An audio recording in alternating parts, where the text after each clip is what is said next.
आबिद आबिद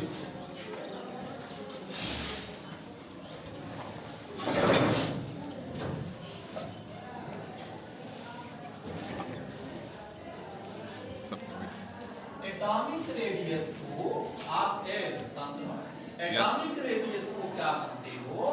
परमाणु त्रिज्या। बार बार इसको बताना ठीक है, एक बार जान लो उसके बाद आपको कभी याद नहीं करना पड़ेगा।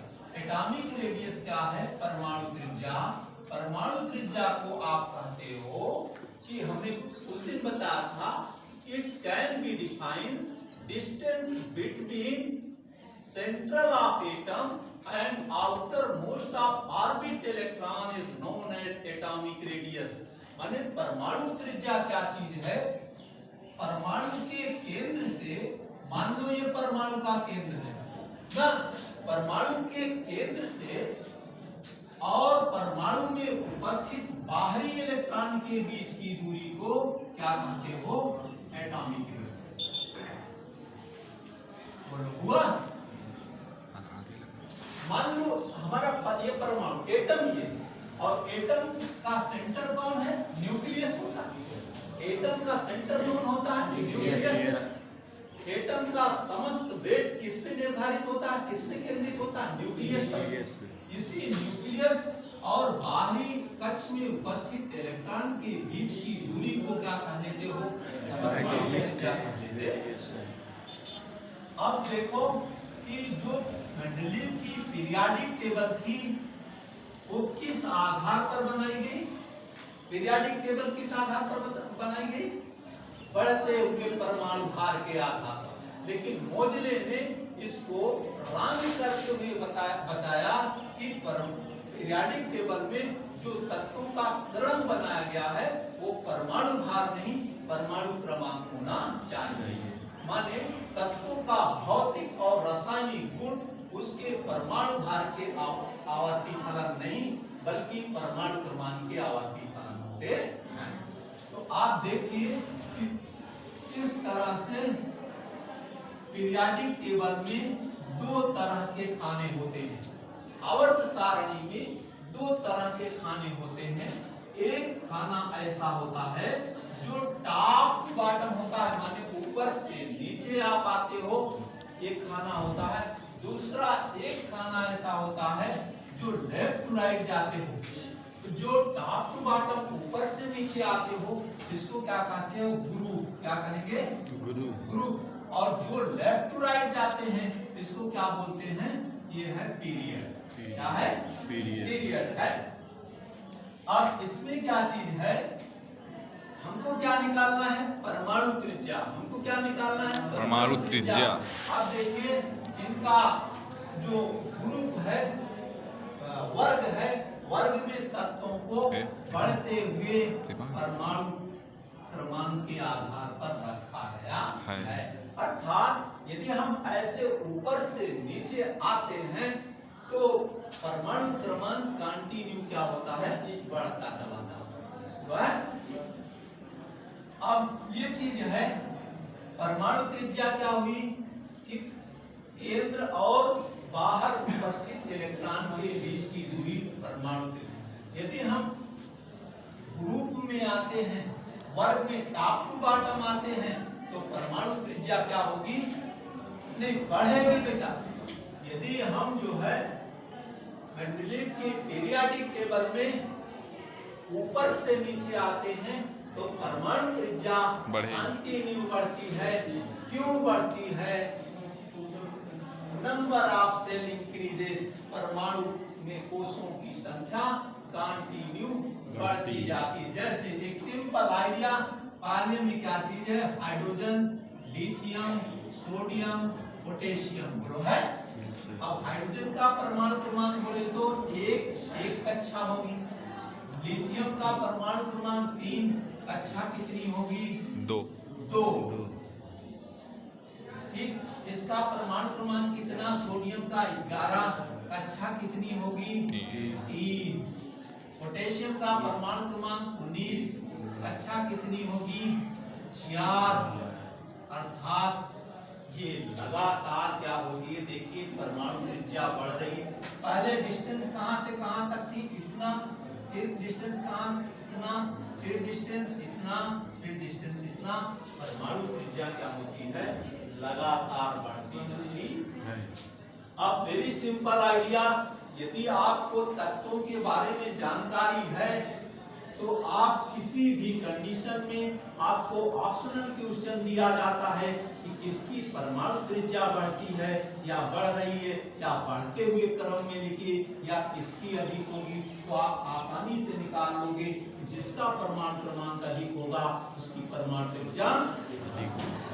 तो इतना तो कर सकते, एक नॉर्मली ऐसे आप आइडिया लगा सकते। दूसरी चीज ये है कि लेफ्ट टू राइट, यदि परमाणु आवर्त सारणी में हम बाएं से दाएं तरफ जाते हैं तो परमाणु त्रिज्या क्या होगी? लगातार घट रही है। क्यों घटती है? कि क्यों घटती है? Number of charge increases, number of charge increases माने कि आवेशों की संख्या बढ़ती है, लगातार बढ़ती जाती है। तो ऐसे आप कह लोगे कि it can be defined distance between central of atom and outermost of orbit electron is known as atomic radius.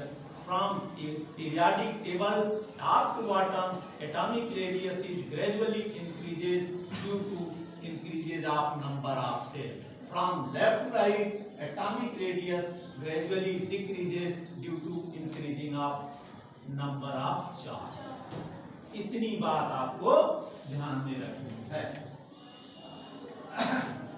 दूसरी बात आपको ये जानना होगा, आपको थोड़ा सा एक चीज हम आपको बता दें कॉन्फ़िगरेशन के बारे में। कॉन्फ़िगरेशन क्या चीज होता है जी, कैसे कर लेते हो कॉन्फ़िगरेशन के बारे में?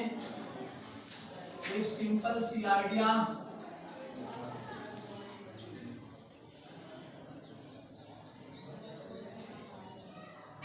कॉन्फ़िगरेशन क्या चीज होता है? Electronic configuration is backbone of our chemistry. हमारी केमिस्ट्री की एक प्रकार की ये बैकबोन होती है, रीढ़ की क्या होती है? हड्डी होती है।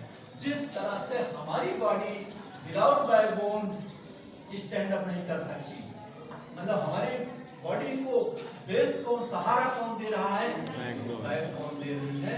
उसी तरह से इलेक्ट्रॉनिक कॉन्फ़िगरेशन पूरे केमिस्ट्री की बैकबोन होती, पूरे केमिस्ट्री की बैकबोन होती। किस आधार पर? देखिए, किसी भी एलिमेंट्स का केमिकल प्रॉपर्टी हो और फिजिकल प्रॉपर्टी हो, किसी की स्टडी हम अगर करते हैं तो सबसे पहले हमको इलेक्ट्रॉनिक कॉन्फ़िगरेशन के बारे में जानना होगा। किसी भी एलिमेंट की फिजिकल भौतिक गुण या रासायनिक गुणों का अध्ययन हम करना चाहेंगे तो हमको क्या चीज चाहिए? इलेक्ट्रॉनिक कॉन्फ़िगरेशन की आवश्यकता होती है। विदाउट इलेक्ट्रॉनिक कॉन्फ़िगरेशन फिजिकल और chemical property is not possible.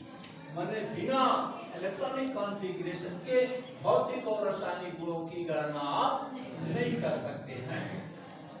Electronic configuration में सबसे पहले एक साइंटिस्ट था जिसका नाम आपने सुना होगा, बोरबरी का नियम। बोरबरी ने ये कहा कि किसी भी कक्षा में इलेक्ट्रॉनों का जो वितरण होता है वो 2n² से होना चाहिए।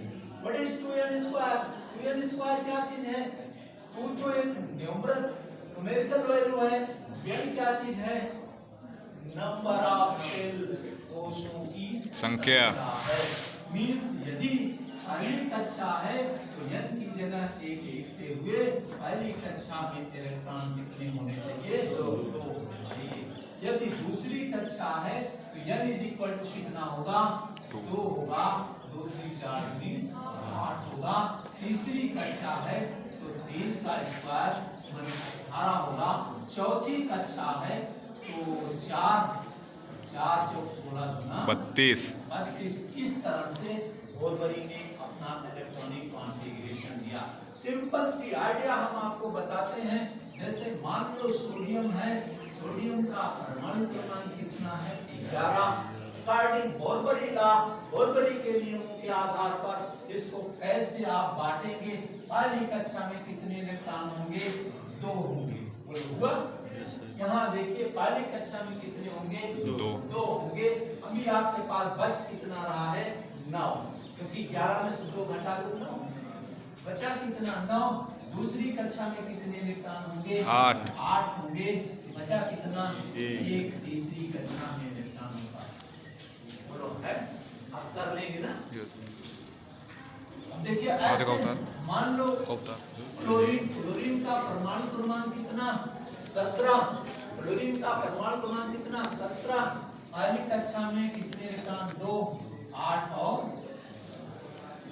बोलो है, कर लेंगे ना? अब अगला इसको लिखना है क्या? यस सर, लिखता है क्या किसी को? नहीं करना है। अब देखिए अगला जो है इसी आधार पर इलेक्ट्रॉनिक कॉन्फ़िगरेशन में एक नियम था, आप बाउ क्रिस्टल। क्या था? आप बाउ क्रिस्टल लिखना